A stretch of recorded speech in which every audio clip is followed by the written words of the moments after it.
सभी नौजवान बच्चे जितने भी यहां बैठे हैं, एक अमूल्य बात बता के जा रहा हूं तुम्हें। माता पिता जिसके सिर पे होते हैं उनसे ज्यादा किस्मत का धनी दुनिया में कोई नहीं।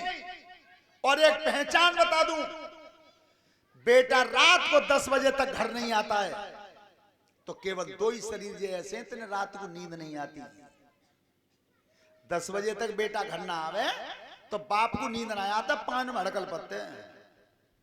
और ज्यादा बाप मेहताई दोनों जा दुनिया को छोड़ के चले जाएंगे, तुम रात को चाहे 1 बजे आइयो चाहे 12 बजे आइयो, के बाद लगे मिलेंगे घर के। कोई नहीं पूछेगा तुम कहां हो। सच बता रहा हूं, आज तक 200 किलोमीटर दूर भागवत विराम करके मैं जब घर पहुंचता हूं तो मेरी मां तब तक नहीं सोती जब तक मेरी गाड़ी घर पर नहीं पहुंच जाती। अब भी। और बाकी सब परिवार वाले पतोना पे गर्मी हो तो उन्हें कूलर चलते मिलते हैं, कोई नहीं पूछता। इस बात को गांठ बांध लो कि ये 2 ही शरीर ऐसे हैं कि जब तक तुम घर पे नहीं पहुंचते हो तब तक रात को नींद नहीं आती महतारी बाप को। और ऐसा कलयुग का समय है कि आज उन्हीं की खटिया सबसे बाहर दरवाजे पे आ जाती है। बाहर एक कलयुग तेरा प्रभाव कितना बढ़ा कि कल शादी भई है, सुबह बउआ लेके तो गए दर्शन करवे प्रयागराज में, और डोकत कहेंगे कि तुम यहाँ भैंसे रखाते रही हो। जिनकी जरूरत है वहां जाने की उन्हें तो भैंसे रखावे कर गए हो, और जिनकी जरूरत नहीं है इतने संग ले गए हो। यही तो कलयुग है। ध्यान रखना, माता पिता दोनों नहीं थे तो बात दुष्ट ने कर्म क्या किया कि अब 5 वैश्याएं लाया, 5, और घर में राखी 5। तब तो उनके घर जाता था, लेकिन आज 5 घर पे हैं। जितना धन बचा था वो भी खत्म कर दिया। अब जब कुछ नहीं बचा, वैश्याओं ने समझ लिया कि इसके पास कुछ नहीं है, तब एक अठन्नी ना रही है जेब में, तब कह रही है वे 5 और 1 बराबर खड़े होकर बाप ब्राह्मण से क्या कहा,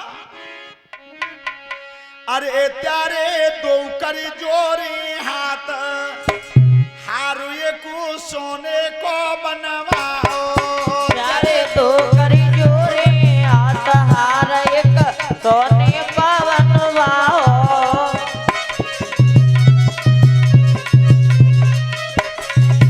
अरे आहा जब ते संग भवन में आई, जब से संग भवन में आई, जब से संग भवन में आई, अरे जब से संग भवन में आई, खूब निभाई लो साथ, ये को सोने को बनवाओ। प्यारा कुवनी भाई लो साथ, हार एक सोने को बनवाओ। प्यारे 2 करी जोरे हाथ, हार एक सोने को बनवाओ। सुनना रे, सोने को हार बनवाओ। अगर घर में रात हो तो ब्राह्मण की भगवान जी का बनूंगा क्या? अरे आहा घर में नाई बर्तन पीतल के, घर में नोई बर्तन पीतल के, घर में नाई बर्तन पीतल के, घर में नोई बर्तन पीतल के। सोने की कर रही बात, हार ये को सोने को बनवाओ। सोने की करी रही बात, हार एक सोने को बनवाओ। प्यारे 2 करी जोरे हाथ, हार मोई। यार रखना, अब 5 और वैसा कह रही हम छोड़ के चले जाएंगे। अब बात धुंधकारी ने विचार करो कि काऊ की झोंपड़ी तोड़ ले तो हार बने होना है। एक के बाद एक, एक के बाद ऊंचो तलाशत गए, बुद्धि कहां तक पहुंच गई, राजा के भवन तक, राजा के भवन तक। सोता बंधो, बाप ब्राह्मण ने आज वैश्याओं की खातर राजा के भवन में चोरी की है, चोरी, और सोना बांध लिया। सोना बांध करके जब लाया है, बेटी ने 1-2 मिनट रुक जाओ, बस हमें मालूम है कि समय गलत है। अवाल प्रसाद बटवाए, गुड्डू प्रसाद रख के रख लो, लायक हूं ठीक। जैसे ही वो ब्राह्मण आज चोरी करके लाया और सोना सामने, लला बैठ जा रे, जागी लीड हुआ देख लीड शॉट है। जैसे ही आज कहीं के लाओ सोने का हार बनवाओ, एक की कह रही हूं तो 5 बनवा लो, इतना सोनो लाए। सो 5 नहीं कीजिए, इतना लाए कहते हो कि तुम्हें मालूम ना है, तुम तो हित करते हैं कि तुम्हारे पीछे आज मैंने राजा की भीत बोल दी है, ये तेरो नाव मिट जाती हो, तू आज न मरो कर ले। राजा की ना चोरी भई है तो जितो पकड़ो ही जावे हो जी, हमें और ले जावे हो, समझो। अब 5 सलाह करने की, जो सोनो तो हमें मिल जाओ, जाओ तो फंडा कट जाए। सो एक तो कही के तू एक काम करने के, चूल्हे में आग जला ले चल। सो चूल्हे में आग जलवाई, और बिनते कह रही है तुम्हारे साथ तो थक गए होगे, सोई ना ले हो, हम पले का बस भाई दे। और जैसी नींद ने दावे, हाथ बांधे होते हैं, पैर बांधे होते हैं,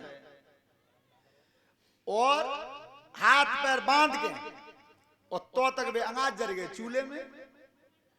सो चूल्हे में ते अंगार भर के और भरी परात और थारी छाती पे पंड दी, जो अंगार छाती अब जगे तो हाथ खींचे ना, हाथ खींचे ना पाए खींचे, से कि तुम्हारी सब तो सोना ले लो, मेरे घर ले ले, पर मुझे छोड़ कैसे, उनकी ना अब नहीं। ध्यान रखना, उस अग्निज के जलने से और उस दुष्ट का प्राणांत हुआ। पर एक बात ध्यान रखना, हमारे परम आदरणीय कवि शिवराम सिंह ने लिखा अपनी कलम से, क्या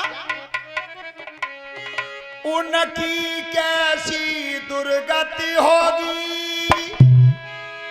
जिनको प्यारी बेस्या होगी, जिस सगे बाप की नाई भई तो यार तुम्हारी क्या होगी, तो यार तुम्हारी क्या होगी, उनकी कैसी दुर्गति होगी जिनको प्यारी बेस्या होगी, ये सगे बाप की नोई भई तो यार तुम्हारी क्या होगी, भैया यार तुम्हारी क्या होगी। और ब्राह्मण कसिल हो बलिया पे,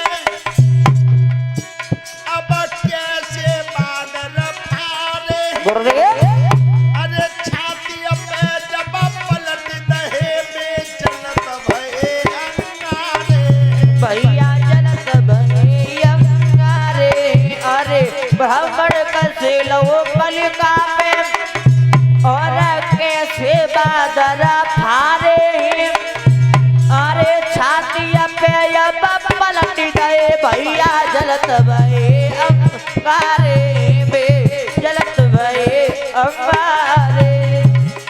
इतना लोग नर सोचो जो ऐसे ही कर्म निभाओगे, गुरुदेव दुनिया में नहीं बचवैया तो ऐसी मारे जाओगे तुम, ऐसी मारे। अरे दुनिया में नहीं बच भैया तो ऐसी मारे जाओगे तुम, तो ऐसी मारे। बोलिए सच्चिदानंद भगवान की। ध्यान रखना, आज जब मृत्यु हुई तो नाना भांज से आवाजें निकालता था, मेढ़ा बकरा बन बन करके हवा का बवंडर बनता था। और इधर गौकर्ण महाराज गंगा जी के किनारे तपस्या कर रहे थे, उन्हें पता चला कि मेरा भाई प्रेत योनि में चला गया है। अपनी समाधि को छोड़ करके जिस समय आए, 7 गांठ का एक बांस लिया, अपने भाई का उसमें प्रवेश कराया, श्रीमद् भागवत कथा कहना आरंभ की। पहला दिन समाप्त हुआ तो पहली गांठ चटक गई, पहली गांठ चटक गई, ओम शब्द प्रकट हुआ।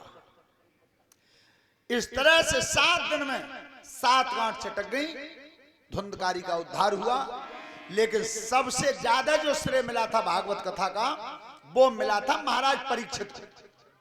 परीक्षित को, ये परीक्षित कौन थे और किस वंश में जन्मे थे?